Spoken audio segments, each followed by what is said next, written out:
अनसुंथाइ मोननायनि बेलायावथ' जोङो माने आं जोबोद गोजोननाय मोनदों। जोङो 7 बिजिनिनिफ्राय बे रमान स्क्रिप्ट आन्दलनाव मार्चार्स जानाया आरो दा दिनै जोंखौ प्राइमारि डिस्ट्रिक्टनिफ्राय लेंहरनाय हिसाबै जोङो फैनाय जादों हरखाब। नोंथाङा रमान स्क्रिप्टआ जे आन्दलन बेयाव बाहागो लादोंमोन नामा?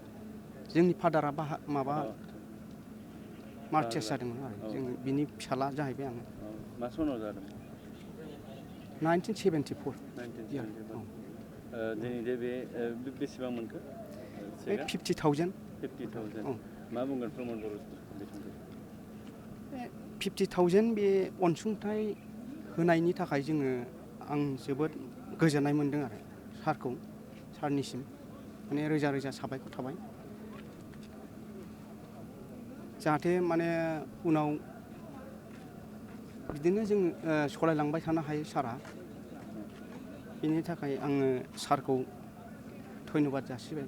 दिनैनि समाव जे 50,000 मोननो हाबाय चेक दे बे प्रमद बर' सारनिफ्राय जों 50,000 दिनैनि दिनाव माने मेल मिथिंनिफ्राय जोंनो माने बेखौ माने मान बावनाय जाहैबाय। मानि थाखाय मोननो हादों बेखौ? मानि थाखाय माने जोंनि आफाया रमान हांखोआव रुंसारि जालांदोंमोन।